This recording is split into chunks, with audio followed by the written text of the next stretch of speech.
we'll start with this second forum on the global economy, which is more focused on structured and analysis on the trends and challenges before us,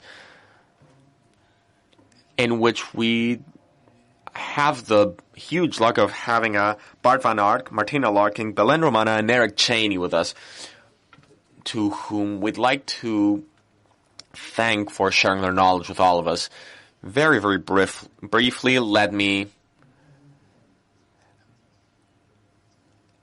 talk a little bit about their prolific careers. Professor Bart van Ark is an economics PhD from the Groningen University. He started working in the UK College of Economics, and he's been working in the Conference Board in New York. In 2020, he became the president of productivity at the university, and he's also an advisor of the Círculo de Empresarios. Welcome. A degree in finance from Sandal and Fordham Universities, an MBA from ESB Europe, and a World Fellow. Martina Larkin started working at Nestle Switzerland before becoming a part of the World Economic Forum, where she was in charge of the EMEA area. A year ago, she became an independent advisor for the technological environment for the European Union, and she's in charge of foreign relations and Scale Up Europe. She is also a member of the Advisory Council of the Círculo Belén Romana, has a degree of the Universidad Autónoma de Madrid, and a state economist. She worked for the Ministry of Economics and the Director of the Treasury and Financial Policy. She also was the president of the Sareb and the Círculo de Empresarios, and she is currently an independent advisor for Santander, ASICS, and the BME Group as a member of the Digital Future Society Board. And not less important, she's an advisory counselor for the Fundación Rafael del Pino. And Eric Chaney started their career at the Universidad Nacional de Estadística in France before joining Morgan Stanley, where he became head economist for Europe. He also was the head economist for AXA. And 4 years ago, he created his own consultancy firm, and he works for the Montaigne Institute. He's been a professor of economy for Strasbourg University and Paris Tech. He's also an advisor for many organizations, among which we can recount the Círculo de Empresarios. I am very happy to have you with all of us. I won't go overboard, and we will just start. We have seen that the crisis that came from the pandemic has left scars on our economies, which will take a long time to heal over, and that this recovery can have its silver lining and its issues. We now find ourselves in a situation at the end of the 2008 crisis, given the economic policies we chose and the political situation we found ourselves. So let's take a look at the structural trends and challenges we'll have in the long run. So we asked Professor Bart van Ark to focus on productivity, Martina Larkin to focus on innovation and technology, Belén Romana to talk about corporate commitment, and Eric Chaney to discuss and analyze all matters related to the environment and growth. So let's start with you, Professor Bart van Ark. I would like to know what you think of productivity at a time in which we are seeing how previously this achievement of this sweet moment we are tasting, in which we can see a solution for the problems brought forth by COVID-19. We've seen a growth of productivity based on digitalization, but we don't know what lays beyond this. What effects will this process have when it comes to digitalization? So we'd like to know, what are productivity perspectives? Will there still be gaps? Why are the US and European Union, which all these emerging economies, when it comes to political and economy, especially when we take a look at the evolution in Spain, in such a modest situation? Well, thank you for the nice introductions, and thank you actually at a lot of firsts during these times. And this is actually my first international business trip since 18 months. So it's like quite an experience to make the trip and to do things that you've been thinking as quite normal 18 months ago. So here we are again. So thank you for that. I want to take you up on this invitation to talk a little bit about productivity and tag on to actually one of the last comments that were just made in the previous panel on working from home and productivity and digital transformation. And I will start from two premises. The first premise is that I do believe that during the pandemic, digital technology has actually quite important to get us through. It could have been much worse without digital technology. And in fact, productivity growth during the pandemic, after adjustments, actually hasn't been all that bad. Certainly not as bad as the collapses we've seen in GDP and in employment and things like that. So that's my first premise. The second premise is that coming out of this pandemic, there is a real opportunity to continue to use digital technology as a way to support productivity growth. But we have to be really careful to get this right, because if we don't get this right, I would worry about digital technology to actually become a source of greater inequality in our society, and the benefits of productivity ending up with even a fewer group of people, companies and businesses and places around the world. So those are the two premises I want to talk about for a few minutes. So let's start with the good news. As I mentioned, under the pandemic, we've seen these huge declines in GDP. In Spain, we lost more than 11% of GDP, I believe, almost as many workers. Productivity sort of remained about the same as it was before. It was basically zero. Now, some of that is related, as we all know, to the fact that we shut down the least productive sectors in the economy, hospitality and recreational services and so on. But we do know from some research that I've been involved with myself that indeed companies that are the most digitally transformed companies were the companies that actually were much better equipped during this crisis than companies that had not started this journey on digital transformation. And we do see that from research on looking at particular industries, but we also see it at research looking at particular companies. Now, there are various factors that explain this. By digital advanced, I actually should say, what I mean by that is more companies that have done more investments in digital technology before the pandemic, companies that had a better digitally skilled workforce, and companies that already had more experience with digital sales and online purchases in a digital fashion. So the various factors that are explaining why this is the case. Of course, when we started to work from home, companies that already had a lot of digital systems in place were able to do that much quicker. People got at home, were able to access their systems, they got much faster the skills and the equipment they needed to do this. They were able to move even faster to almost 100% online sales models, as was the case for quite a while. And they also were better able to deal with some of the resilience issues that we were having in the economy and in the supply chains. But it was not only in the private sector, also in the public sector. We saw that, for example, educational institutions and schools who had done more in digital before the pandemic were actually able to serve their students better.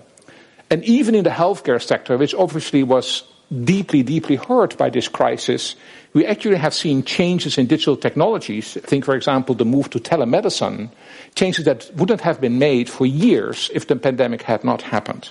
So that's all the good news. People sometimes ask if I think that the pandemic will actually, and that this application of this digital technology will now actually get us to grow productivity faster. I don't think I want to be too optimistic about it, but I quite often will answer the question, we probably took things a few years forward. We just made a level change and we did things faster than we would have done otherwise, and obviously that's a win. So that's all the good news. Now the concerning part. It seems very clear that not everyone, not every person, not every worker, not every company, not every place, if you look at the regional component, not everyone has benefited in the same way from the intensive use of technology during the pandemic. Digital inequalities are not new. We had them well before the crisis. But the key concern is that in the last 18 months, these digital inequalities have actually become bigger. Some people couldn't work from home and still had to go to work in order to make their living. Some people had to work from home but didn't have good access to internet or had to deal with, small places to live in where they also had to homeschool their children. Students were quite often not able to have the right equipment in order to follow their education online. And also small businesses struggled a lot more than larger businesses. Quite often, many of them in remote places, not having good access to the internet, and also had much harder time to adjust to online sales models. They definitely learned very quickly, and it's amazing what kind of changes have been made, but a lot of the changes were tactical rather than strategic. And therefore the question is, what kind of these digital models that were introduced will actually continue after the crisis and continue to drive productivity? Now again, nothing of this is new.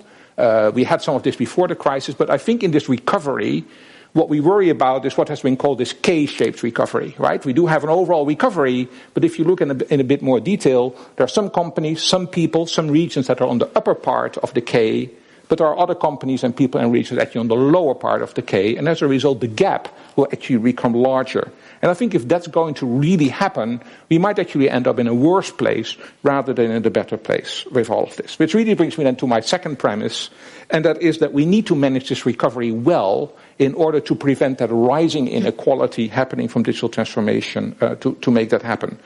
And for that, I think we should focus on productivity, but I would add a term to that, and that is an adjective to that, and that is inclusive productivity. Now, you always have to be careful if you add an adjective to a noun, right? You all know this. We talk about green growth or sustainable development, and then you immediately ask, well, what does that exactly mean? So what does inclusive productivity mean? Because narrowly defined, productivity is just kind of an efficiency measure. You do kind of more with less. But inclusive productivity means we do more, but we do it in a different way. We do it better, we do it smarter, and as a result, the gains of productivity will reach more people. We can grow more, we can involve more people in the process of growth and make them more productive. And this is really important because we are now living, interestingly, in a period of time where on the one hand we still have a large number of people out of employment. And Spain is a good example, and we just mentioned the example of the US, where we have 7 million more people still out of the labor force now than before the crisis. But at the same time, companies are screaming for workers, and not just in the most digitally intensive sectors, but truck drivers and people in warehouses and so on. So we're in this very strange situation that there is actually a labor force out there, but at the same time we're actually not able to actually get them very quickly in. So we need to do a few things to really begin to reduce these digital inequalities in order to attract more people into the labor market and get them on a sort of more productive track. Now, the first, of course, is to improve digital skills. And there's still a lot of work to do, both inside the workplace as well as outside the workplace. It will make it easier for people to become more flexible, to become more productive, and companies can do a lot here. Because, we quite often think this is the education system or the government who has to do this. But companies can do a lot in terms of changing and improving training on the job floor, on the shop floor. And learning on the job is really very important, but business leaders need to be strategic about it. There are great programs to set up mentor systems, but at the same time new workers, and quite often younger workers, can come in the company and bring in new ideas. We also know that if you increase more diversity in your company by bringing in younger people, by increasing the gender balance, by bringing in ethnic minorities, you actually see a good impact on productivity, provided that you work on it and you do the things in order to skill the workforce. But companies don't have to do this on their own, because we're actually all in the same boat. And quite often the thinking is that, if I invest in skills and in digital skills of my workforce, the next day they will run away to my competitor who may just offer a little bit more. But the competitor, of course, is in the same boat. So this is the typical catch-22 situation. If we all think that people will be poached, then in the end we will do nothing. So we have to sort of collectively work on this, because ultimately it will allow you to see some good people go, but also to see perhaps even some better people coming back to your company. So you don't have to do this alone. You can do this with other companies. And again, here, actually, schools and government can also be a part of the mix. We do know that when companies work together in a local area with the school system, and particularly with the technical and vocational schools, we do actually have opportunities to train people more effectively, to create apprenticeships and so on. And that will help to actually advance the skills of the workforce quite significantly. And government can play a role, particularly when it deals with the group of people who are most difficult to reach. The people who are disadvantaged in terms of having access to the internet, who don't have the resources to invest in their own education, and so on and so forth. So finally, and then I'll stop, we of course also need better measures of what productivity now, what inclusive productivity exactly is. And that's perhaps where some of my own work at the Productivity Institute in the UK comes in. We can't just measure output in the way that we're doing it today as just, counting what business is producing. Because a lot of what we produce is actually not easy to measure. Free content of digital goods and services are not very well picked up in the statistics. And even things that we do measure, like healthcare output, we measure it the wrong way. We still measure a lot of our healthcare output as, the number of people we have in hospital beds. Whereas what we should actually be measuring, of course, is how quickly we get people out of these beds and back on their feet. Or perhaps even better, how do we prevent people from actually going to the healthcare system in the first place because they're living a more healthy life. So there's a lot of work to be done on improving these measures of output and these measures of productivity. And that is, of course, where we also need to be part. What you measure is ultimately what you can manage. So in sum, coming out of the pandemic, I think the choice is between a recovery for all or a recovery for some. And I think that's a very important choice. Digital technologies can help a lot in order to make it a recovery for all, but it will need quite significant work from the business community, from the policy community, from the educational system to reach these results. We were all in it together during the pandemic, and we sometimes tend to forget that we're still all in it together during this recovery. And if that's not going to happen, I would worry about the outcomes that we're going to get. So let's choose the positive side of this. Muchas gracias. Estoy seguro que volveremos sobre el tema. Thank you very much. I'm certain we'll touch back on the productivity issue. But we've actually asked Martina to start with a subject which you've already mentioned, Mr. Van Ark, because, well, the uncertainty on the future, we always think about how we can face the challenges we've got before us. We always think that the road is the use of technology, learning, using knowledge. So these aspects are key for progress, but we really find ourselves in a situation in which we really have to envision different strategies to face these challenges, this boost to technology and innovation. So could you give us your thoughts on this triangle, business, education, innovation? Because when we talk about this, when we talk about education at all levels, especially higher education, when we talk with universities, co-creating solutions, all of these concepts that we have on the table, and which in this post-COVID situation, we might have to envision with different strategies. Of course, innovation plays a central role in economic growth and as a driver of productivity. Of course, new technologies can improve production of services and goods. But I think one of the key questions is also what kind of innovation are we talking about? There's a recent research actually by the IMF which shows that productivity has slowed down overall, but the R&D spending has gone up, which is sort of contradictory to what we inherently think, because obviously R&D spending is a proxy for innovation. So if productivity goes down, R&D spending should have gone down. And there's a possible explanation, and I think that's a very important element when we talk about innovation in tech, which is the type of research matters. Innovations, the great ones and the small ones, so the big and small, of course, occur not in a vacuum, but drawn from basic research. And I think here it's important to understand that there's a difference between applied knowledge and applied research and basic research. And it's this basic research which is really the fundamental source of a lot of multiplied effort of innovation. Of course, the applied innovation gives us the product, the end product, but the basic research and the basic knowledge actually provides the multitude of options that we have. The vaccine wasn't developed in isolation, of course. It was based on years and decades of research, of basic research. The same with the GPS system is based on Einstein's relativity theory. So applying this to the new technology. So I think this point about fostering much more basic research is really essential. So more investments should go into this. And actually this has been reduced by the private sector and by the public sector, particularly because I think for companies it's difficult to harness the benefits of this because, of course, that research, once it's done, can be applied in different contexts across the world and in different industries. So it's not evident for them how they can really internalize the efforts and the ROI around basic research. And that's where I think public policy comes in to create that environment to foster this more. And also basic research, I think, can be a key for green growth and green tech. And I'm sure we'll hear more about that later on. But technology, I think, plays such a fundamental role when we think about the green economy. I think it needs to be invested in more.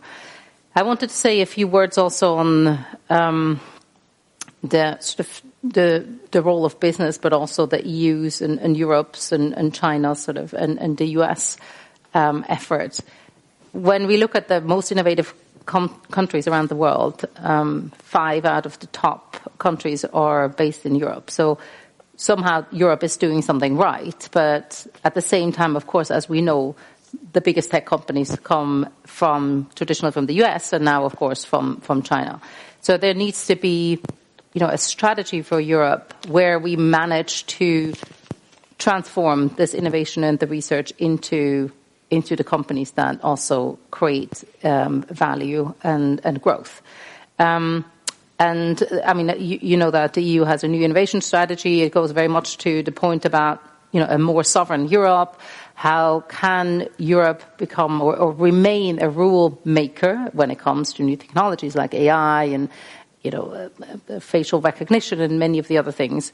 Someone very senior in the US has said that the US has already lost the race around AI leadership, and if the US has lost it, probably Europe has lost it even more. But there's still, I think, room to define frameworks of how these technologies operate. And when we bring in these new green technologies, especially around more experimental technologies like adaptation to the climate and to the environment, that plays a big role. When it comes to business, I mean, we've obviously seen a period of massive transformation, and we don't get those very often, I think. And there's, of course, a special aspect of this crisis in advanced economies, especially in the service industries, which is probably more hard hit, as you mentioned also, than, sort of the industrial activity. And a lot of that transformation that we need will take place through innovation, but also digitization. And that digitization needs to be fostered. And companies can do a lot more around this. We can provide more value, but also, what is the role that the private sector can play in terms of providing more innovation, more research, but also securing and transforming jobs. You've alluded to this as well. And also income. It's not just how do we create jobs, but how do these jobs, are they good jobs, and can they, are they well-paid jobs, and are they meaningful jobs in a way?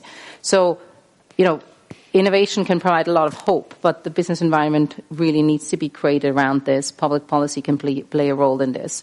And the big business sector really has to be, making more R&D investments.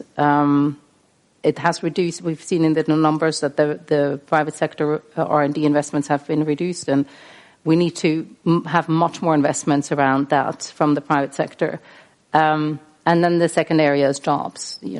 Jobs need to be created, and there are a lot of new opportunities in new fields and new domains, but these jobs really need to be more inclusive. I don't know if that's the right word in terms of, using your sort of adjectives, but they definitely need to take different shapes in the future. They will need to be more flexible. They need to, speak to different people in different ways. And hopefully, we can also catalyze on some of the new developments like digitization and greening of the economy to place those jobs in those areas where we think the future lies and where we want to see growth in the future. La verdad es que las últimas palabras de Martina conectan precisamente con... Martina's latest words connect very well with what you said, which is the role companies play in society. Another one of the trends which we mentioned and which has been accelerated,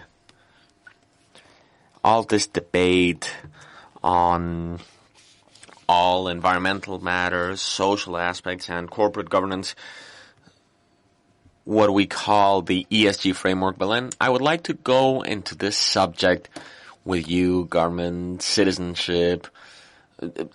Right now, they are focusing on new regulation even in these respects. So could you give us your thoughts on the impact this might have of this movement, of these outlooks? These are an opportunity, a challenge. Which would the implications be for corporate governance? Thank you very much, first of all, for inviting me here. It's a pleasure to see people in person once again and to be back to these institutions that I've always felt very close to.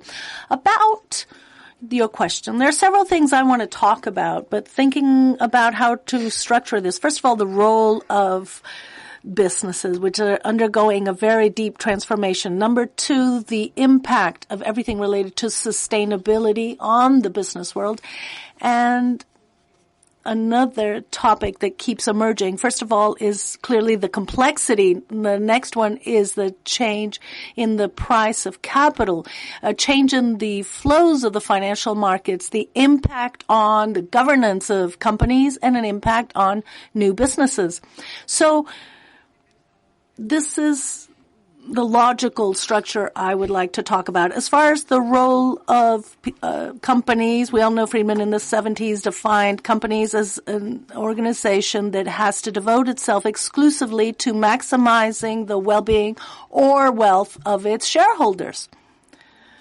A new body that is not very suspicious, which is the American Business Association in August of 2010 defined the role of companies, and it's a definition which is has many more multiple factors. They started talking about not just shareholders, but also customers, the environment, of course, employees, of course, society as a whole, so that the American Association of Businesses a few years ago, almost 3 years ago, tried a new definition of the role of companies.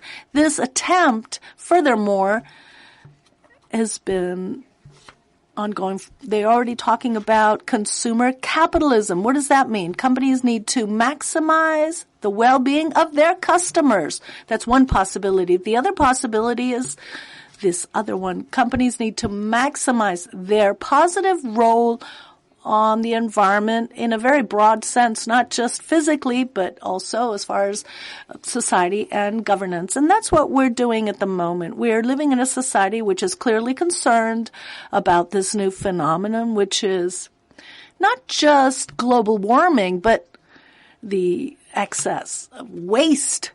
Clearly, the developed countries generate huge volumes of waste that cannot be replicated in the rest of the world, because then it would completely collapse. The planet would collapse, and the islands of plastic have a lot to do with the waste management of mostly Western countries.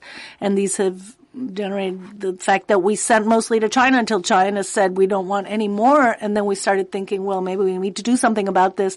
So society as a whole has this ongoing discussion. And there's a kind of general feeling that we need to start doing things in a different way. And companies play an essential role, and that's practically the case for almost everything. And I think that's very positive for companies, in my opinion. So how is this going to impact the framework? It's going to affect financing, company governance, and new business models. Number one,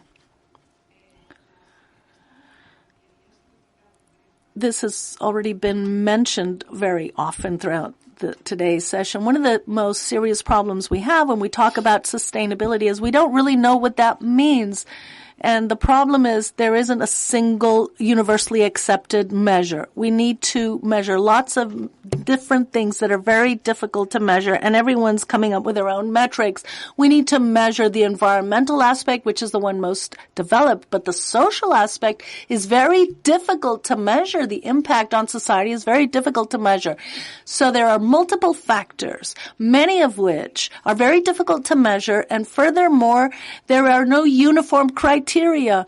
And in this geopolitical race of how we're going to be defining this, it's the same as when we define how to measure financial flows. No one thinks that each one individually in their company is going to measure financial flows as they deem best, whether it's a P&L account or the balance sheet. There are strict metrics that are generally accepted that allow something that is extremely important, which is comparisons. And even when it's not perfect, there's a way of translating those measures. So this is so obvious, and no one would think of, it doesn't matter, let's all measure whatever we want. No, it would never occur to anyone to do that. So it's very clear on financial flows. We're going to need to have a uniform, comparable way to measure the sustainable aspects. Right now, there's a huge tangle of institutions that are proposing different ways of measuring. The European Union with a taxonomy and a certain definition. World Economic Forum trying to create a series of homogeneous guidelines. Then there's SASB, TCFB. In other words, there's a huge tangle of institutions trying to get involved in this battle, which in my opinion is essential. If anyone knows anything about accounting, knows that IFR that is different can absolutely change the financial figures of a company. So this will be the same, and that's why I think it's geopolitical, and that's why I think the United States and also China said, yes, I want to get involved too. I'm going to decide it according to my own interests. Number two, the second effect. This is already having an effect on the financial markets and therefore on the financial structure of a company from any perspective. If you look at equity, asset managers are being very active in terms of, I want to come up with investment packages which are ESG driven or resilient. The biggest investor in the world, Larry Fink from BlackRock, has been saying for several years, I'm very serious about this. And furthermore, I want you to tell me that I want companies to report their ESG figures. And I also want to know who to complain to if this is not complied with. This is a letter to investors from Larry Fink this year.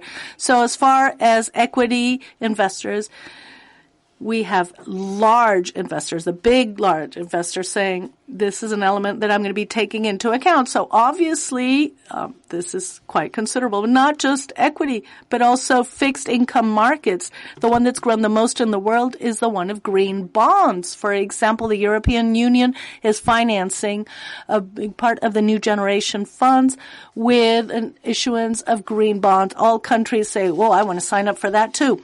So the fixed income market is also being directly affected by these criteria, but also banking for several reasons. Number one, banks themselves are having to explain for example, ECB is going to do a stress testing exercise related to climate change. This year, the PRA, which is the solvency authority in the United Kingdom, is also doing a stress test on banks and also insurance companies. So banks themselves are going to have to answer the question, it's in your whole value chain, what's the impact on ESG? Not just your business, because, well, as a service, you don't pollute very much, but your actual full value chain, which obviously also includes credit risk, and therefore those funded by the bank. So from a financial perspective, I don't care the tranche of financing you look at. It's already being affected, impacted by ESG. As far as company governance, if there is something that has really shot up, and I don't think it has anything to do with the pandemic, is political activism. Political activism is also affecting companies. So I'm going to give you several examples. For example, ExxonMobil lost 2 board members in the hands of a activist. Chevron, in their board of directors on spot, they voted in favor of proposal, which was not a proposal of the board, but of one of the shareholders present, to carry out a policy to reduce greenhouse gas emissions. Anyone in that company, I can imagine the situation, and what would you do in that case? It was really impressive. But not just that. For example, Shell has been subject to a court ruling in the Netherlands. Shell had promised to reduce carbon emissions by 2050. An activist thought that 2050 was too far away. They took this to court, and the judge said, yes, it's absolutely true. So a Dutch court has said to Shell, no, it's 2030, not 2050. So from the business governance perspective, this is a very serious thing. What can companies do? Well, how am I doing for time? Not very well, I'm afraid. Okay, well then I'll leave this for questions, and I'll leave it there for you. And then what is important for companies? It's very interesting, and we can actually discuss this on the table. And I'm certain that Eric Chaney has a lot to say about the subjects Belén was analyzing now. We asked him to go into anything that affects our conversations before COVID, which was climate change. So we are very interested in your thoughts pertaining to the trends we are seeing here. Martina talked about green tech. We always see technology as a possible solution, all of this. But there's something else we want to posit. How can we strike a balance between the restrictions of energetic transition and sustainable development? So that's the key question. Where's the balance? Where's that middle point between which could give us a solution to both problems? Thank you very much, and again, thank you for inviting me. It's a great pleasure. I think you are raising a very difficult question, so maybe I should shy away.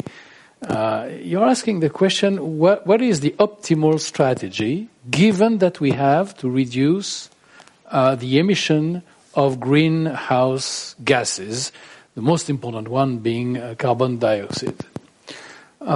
So I will start with saying that we are doing it. Let's be a little bit positive.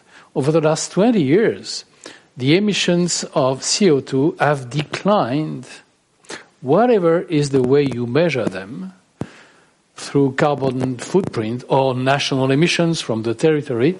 They have been declining in most developed economies, and Europe is doing even better than the US. So, over the last 20 years, we have done a good job, which is not enough, but we went into the right direction. Now, the key question is to accelerate the reduction of emissions, how to do it at the least cost. We must do it. The 6th report from the IPCC is very clear. It confirms that the previous reports were right. There were some uncertainties, they have been removed. And the report tells us that if we really want to avoid the average temperature to rise above 2 degrees, I'm not even talking about 1.5, we need to go to net zero in 2050. So this is coming from science, and if we don't do it, the consequences will be really dire. Okay, so we have to do it. How to do it at the lowest cost? Well, there is an economic answer which came from an American economist in the 1930s. Pigou. He said, well, you have to do a cost-benefit analysis, and you have to have the polluters pay the price for the damages that they will impose to the community.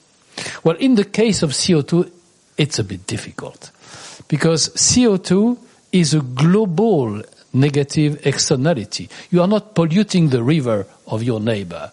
You are polluting the atmosphere of all human beings and living creatures. So you have to do computations about the damages in the future of 1 ton of CO2 emitted today.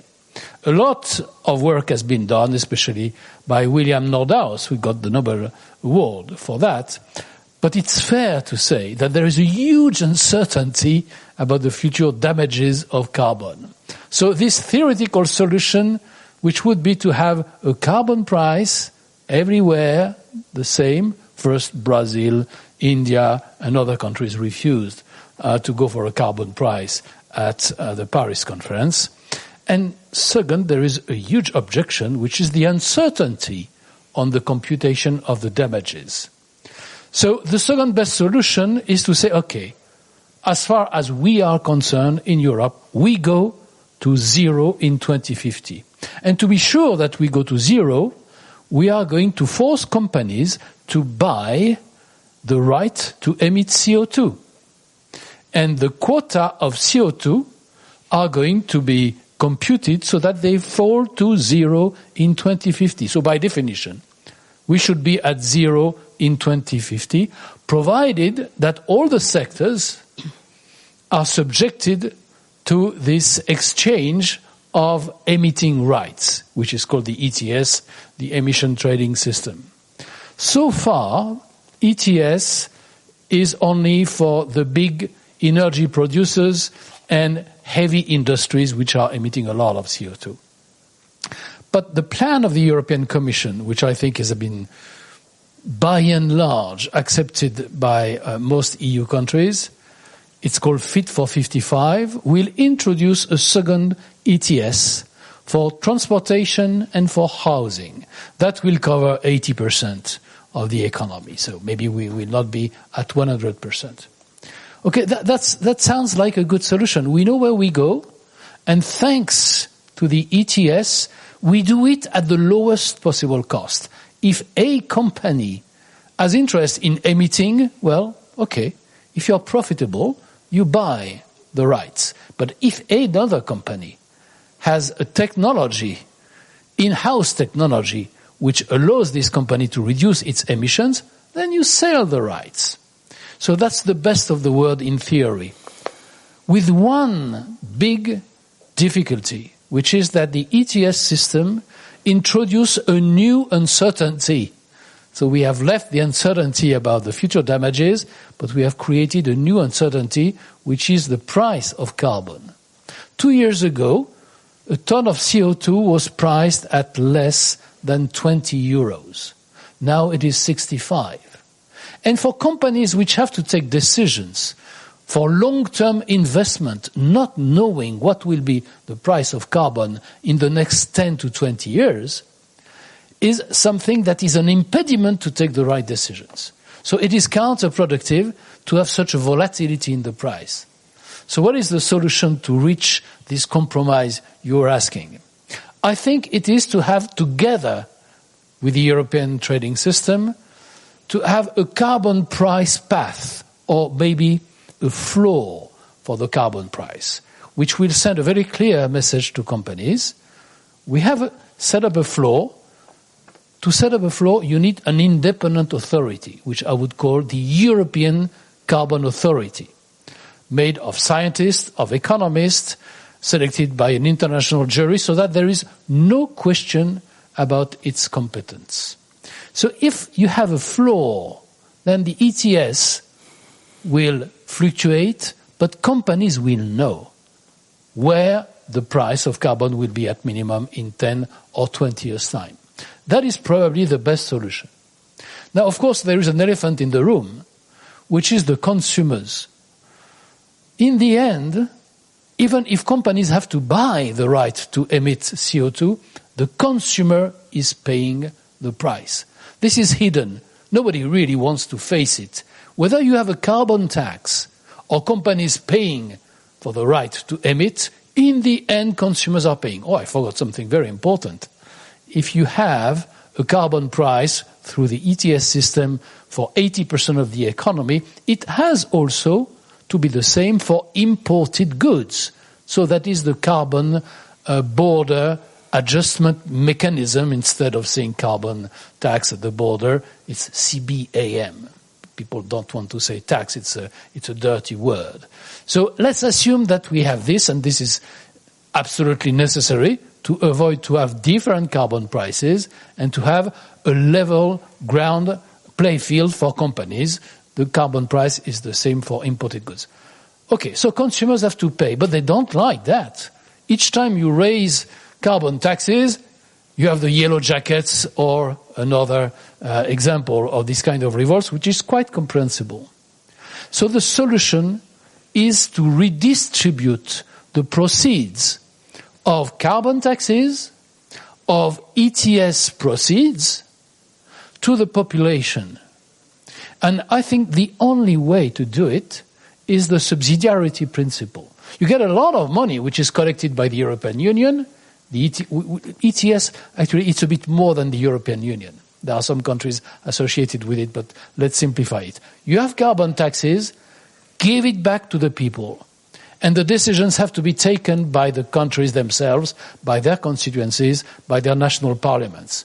In my view, but that's the view of an economist, it would be smart to focus the redistribution of the carbon proceeds, let's call that the carbon dividend, to the lowest income, not to people who consume a lot of energy, because there is this temptation to avoid the yellow jackets revolt. It's okay, you have to pay, but on the other hand, we give you money. Well, in that case, you kill the incentive to go to low carbon products, whether they are cars or electronic appliances, whatever it is. So redistribute to the population, let countries decide how they want to redistribute. But there is another factor, which I think has been very well underlined by Martina and by Belén. If we want to get there, we need the technology. And the technology will be the result of basic research, applied research, and investment. So a part of the proceeds should be used precisely to fund the research that we need. Nobody knows today what will be the technologies in 20 years' time that we will be using to avoid emitting carbon.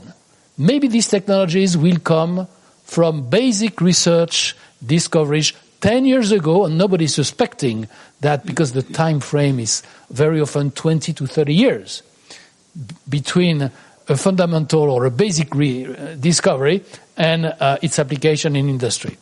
So a part should be reallocated to research and to investment. That will not be sufficient. And that will be my last word. We need to invest a lot of money to decarbonize our economies. And it's not, for doing good. It's to avoid catastrophe simply because Europe is big. Of course, China is even bigger, and the US is even bigger. But with the carbon tax adjustment, since the European Union is by far the largest market for exporters, there is a very strong incentive for those countries to follow the same path. And by the way, the Chinese are starting an ETS, their own ETS. And in the US, unfortunately, Joe Biden, who was in favor of a carbon tax, is so scared, maybe by the French yellow jackets or by the difficulties of reaching a compromise within the Congress, that he has dropped the ball. But nevertheless, if we get there, we need to spend money. And to spend money, you need growth. And this is where you need to hire Bart van Ark and ask him, how can we raise productivity?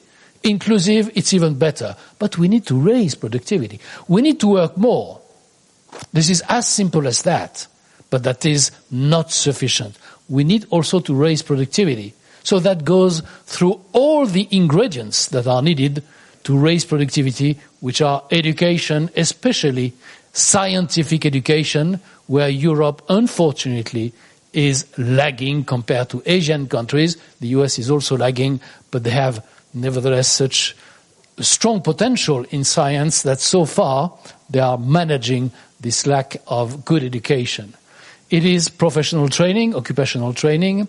It is basic research, a lot of things on which I will not talk, but to find the solution to the challenge that you are asking, we need growth. Degrowth is exactly the opposite of what we need if we want to reach our targets in terms of fighting climate change.